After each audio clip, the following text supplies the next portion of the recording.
Located in the Highlands of Scotland, Loch Ness is one of its most visited sites. But what's its real story? Is there a monster hidden within its depths? Let's dive into episode 22 of the Scottish History Podcast to find out.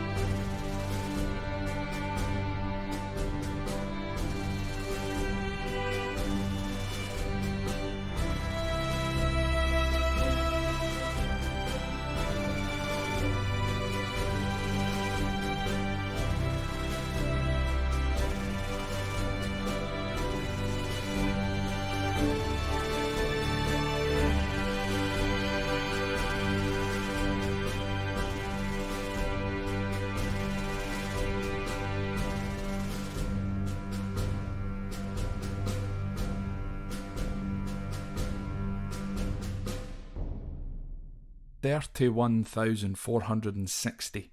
This is the estimated number of lochs in Scotland. 7,500 is the estimated amount just on the Western Isles such as Skye, Mull and Arran alone. The five largest lochs of Loch Owen near Owen, Loch Lomond just northwest of Glasgow, Loch Morar situated between Glenfinnan and Mallaig, Loch Shiel at Glenfinnan, and of course Loch Ness just to the west of Inverness. These five lochs hold about 1/3 of all of the water held in freshwater lochs in Scotland. The longest loch in Scotland is Loch Awe at 41 kilometres or 25 miles in length. The largest by surface area is Loch Lomond at 71 squared kilometres or 25.5 square miles. And the deepest loch, well, that would be Loch Morar. I bet you thought I was going to say Loch Ness. But no, Loch Morar is Scotland's deepest loch with an average depth of 87 metres or 284 feet and its maximum depth of 310 metres or 1,017 feet deep. Loch Morar is also said, like Loch Ness, to have its own monster, Morag. But we are not focusing on that. This week we are going to focus on Loch Ness and of course its world-famous resident Nessie, or the Loch Ness Monster. What is it about Loch Ness that brings hundreds of thousands of tourists flocking to its banks every year and generates an estimated £41 million a year to Scotland's economy? Loch Ness is a freshwater loch situated in what is known as the Great Glen, or the Big Valley for the layman's. I'm sure I'll do an episode about that on its own, but basically the Great Glen is a valley which is around 65 miles long and stretches from Fort William in the west to Inverness in the east. Through it is the Great Glen Fault, which is a tectonic plate that the earth moves upon. Because of this, the surrounding areas are hit by mild earthquakes every so often, and even just this week a 2.8 magnitude earthquake was recorded on the Isle of Skye. Loch Ness is the second largest body of water in Scotland and in Britain, at 56 squared kilometres or 22 square miles, and it is the second deepest loch in Scotland with its maximum depth at 755 feet or 230 metres. But an area in which Loch Ness wins top prize is its volume of water. Loch Ness has the highest water volume and holds more water than any of the lakes in England and Wales combined. The word Ness appears to be Norse in origin for nose or headland, but the loch is named after the River Ness of which the loch is connected to, which then flows into the Moray Firth at Inverness, finally out to the North Sea. The word Inver means mouth, so the city of Inverness basically means at the mouth of the Ness. There is one small island on Loch Ness called Cherry Island, which is a man-made island and was made probably back in the Bronze Age. It used to feature something called a crannog, which is essentially a wooden hut connected to the mainland via a bridge. Again, cranog are probably something which we'll end up talking about in a later episode, but just to give you an idea, it was Cherry Island is very, very close to the mainland, if you will. Cherry Island originally measured about 160 metres by 168 metres. However, after the construction of a canal in the Great Glen in the 19th century, the water level has raised so high that it is now considerably smaller. Cherry Island is believed to have at one time contained also a castle or a wooden fortified structure, and a small neighbouring island which was flooded over once again because of the canal construction was referred to as Dog Island, perhaps as this may have been where hunting dogs were kept for the castle on Cherry Island. Now, speaking of castles, Loch Ness does have an existing castle on its banks, and it is the third most visited castle in the country after Edinburgh and Stirling castles. This is called Urquhart Castle, just outside the village of Drumnadrochit. The castle itself dates back from the 13th century, and it played a part in the Wars of Independence, with William Wallace and Andrew de Murray seizing the castle in the late 13th century. I did talk about that in episode 3 of this particular podcast. If this is your first time listening, I do recommend that you go back to the beginning and work your way forward. However, this particular episode you can listen to all the way through, but I do recommend you going back to the beginning. Urquhart Castle was seized by the Clan Grant in 1509, and subsequently Grant's Tower was erected, and mostly that tower still stands today, if in a little bit of a bad way. The castle itself was pretty much mostly destroyed back in 1692 by British government forces to prevent it being used by the Jacobites during the subsequent Jacobite uprisings. However, what brings most people to Loch Ness is the idea that they might catch a glimpse of the most famous Loch Ness resident, Nessie, or the Loch Ness Monster. The Loch Ness Monster itself and the phenomenon surrounding it is not a recent thing. The first sighting was made back in the 6th century in 565 AD. This was by a famous Irish monk called Saint Columba. Columba's story was told by his successor in Scotland, Adomnan, in a biography about Columba.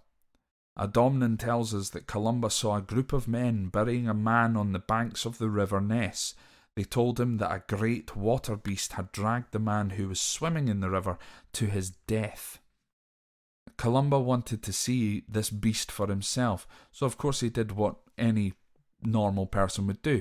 He sent one of his followers swimming onto the river just to see what would happen. The beast approached the follower, and Columba raised his arms to make the sign of the cross and said, "Go no further, do not touch the man, go back at once." The beast stopped in its tracks and then fled and was not reported ever again. Until 1933, when on the 22nd of July in 1933, George Spicer and his wife saw a beast cross the road in front of their car. They described it at 1.2 metres high, 8 metres long and 4 metres wide, with a long neck resembling an elephant's trunk, and left behind it a trail of undergrowth. This event kick-started the legend into modern day. Later in that same year, a photograph was disproved to have been the first reported picture ever taken of the Loch Ness Monster. In 1934, a motorcyclist provided a similar description to the Spicers and a drawing of a creature he almost collided with on his motorcycle, which resembled a plesiosaur. And then the 21st of April 1934, the newspaper The Daily Mail printed a photograph taken at the loch by London gynaecologist Robert Wilson, which still today is the most famous photograph ever taken of the Loch Ness Monster.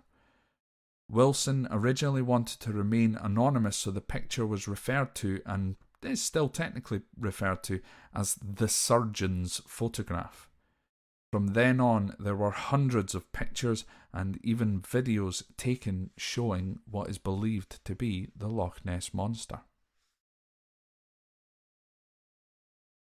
However, in 1994, the surgeon's photograph was confirmed that the photograph taken in 1934 and now 60 years old, it was proved to be a hoax. The beast had been made out of wood putty by a gang of hoaxsters in a revenge plot against the Daily Mail after one of them had been ridiculed around fake Nessie footprints that had been found, reported and sent to the Daily Mail. Now, the wood putty monster itself was fixed to a toy submarine bought out of a local shop called Woolworths, and this was so that it could float on the water. As they were finishing up taking the photograph, somebody started to approach the area, so they sunk the submarine under the water, and they do actually say that it should still be in the loch somewhere to this day. Now, in total, 5 full-scale investigations using sonar equipment, submarines, etc. have taken place, and they were found to be inconclusive. In 2018, a DNA study of the loch took place, and despite no plesiosaur DNA found, a huge amount of large eel DNA was found instead, indicating that the monster, although might not be a dinosaur, could perhaps be a giant eel or maybe a collection of giant eels.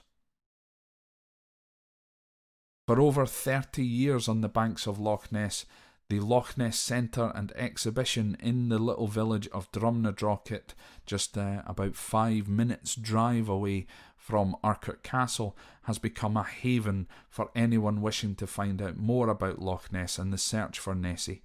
You can even take part in some of their research. They have a boat that goes out with sonar equipment called the Deep Scan. One of the 5 major searches that took place was called Operation Deep Scan. So you can actually go on one of these boats. You can see at the exhibition centre, you can see some of the old submarines that they used, and a lot of the equipment in which was used throughout the course of these searches. The Loch Ness Exhibition Centre itself was all an idea by a man called Adrian Shine, who was part of these numerous studies that took place of the loch, and he's even written books, and he even designed the whole exhibition himself, and he can still regularly be seen around the centre with his sort of Gandalf-like beard. Usually if you go on YouTube, etc., and go and find a documentary about Loch Ness or the Loch Ness Monster, Adrian Shine is going to be on that documentary. He's a very interesting guy. I've met him a couple of times, and perhaps I might even see about maybe talking to him for the podcast and seeing whether he can maybe tell us some of his stories and some of his findings, etc. However, if you are in the area, in the Loch Ness area, I do recommend that you visit the Loch Ness Exhibition Centre in Drumnadrochit, especially if you're heading up towards Urquhart Castle. Of course, the main issue at the moment is a lot of people cannot travel at this moment in time because of the COVID-19 outbreak. But if you are in the area, it is open. They have set it up so that it can be gone through safely, and that all of the information is there, etc. So you can actually go and visit. For those of you that are perhaps abroad, then do make it part of your plan. It's on the way to Inverness if you're coming from Fort William, but it's also on the way out towards the Isle of Skye, for example, if you're going from Inverness in that particular direction. I do highly recommend the exhibition. Now, one of the other things which happened upon Loch Ness was back in the 1950s when a man called John Cobb wanted to set the world water speed record, which was, like a land speed record. He wanted to have the world's fastest boat, essentially. So he built this boat with rockets on the back, and he'd already achieved many of the land speed records by that particular point. But when it comes to any form of these records, you will always notice that, so if it's a land speed record, you will always see that this rocket-powered car will fire off as fast as possible, and then at the end of its track, so there's usually, it's usually set between 1 mile or maybe even 2 miles, and when it reaches the end of that track, the vehicle has to turn around and come back of its own power in order for that record to actually stand.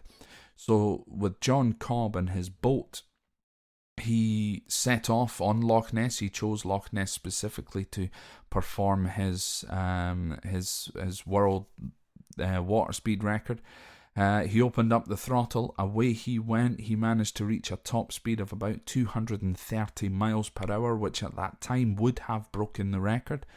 He's got to the end of his mile-long track. He's turned around, and what you will notice with a lot of these record attempts is when these vehicles do turn around and come back, they tend to do it rather slowly, and this is because of what is about to happen to John Cobb.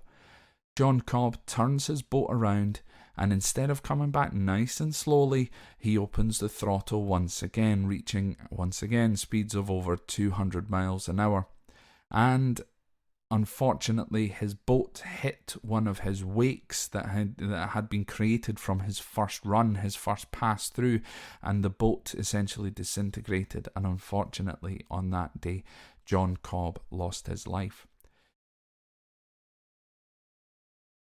Another kick in the teeth really for John Cobb and of course his now grieving family was the fact that although John Cobb had set the water speed record on his first pass, because he never returned to point A, he'd been from point A to point B, but he had to return to point A. Because he never reported back to point A, his efforts were null and void. Someone went out onto Lake Windermere, the longest lake in England, the following year and set the record at, I think it was 218 miles per hour. So John Cobb had actually gone well over 10 miles an hour faster than the person who eventually set the record. John Cobb's boat, the remains of his boat were found recently, and due to respect for Mr. Cobb, they will be kept where they now lie. So there's loads more stories. Someone also managed to swim the full length of Loch Ness. A woman, it was back in, I think in the 60s, 1966, I think it was. And it took her 31 hours to swim the entire length of the loch. You know, you are talking 23 miles. That's rather impressive. So, yeah. So, folks, that's going to sort of wrap it up for today. I should be back on track once again this weekend. Unfortunately, this episode was a little bit delayed due to some technical issues that I had. Turned out that for some reason the file had been corrupted. I'm trying to go for a little bit more of a positive, maybe make a couple of changes to the podcast. So I've tried a new introduction there. Let me know what you think about that. There's loads of ways to connect with the podcast. Of course, we're on Facebook, so facebook.com/ScottHistoryPod. On Twitter @ScottHistoryPod, Instagram.com/ScottHistoryPod. We also have a support mechanism for the podcast. If you wish to donate monthly to the podcast, this can be done via what's known as the Patreon page.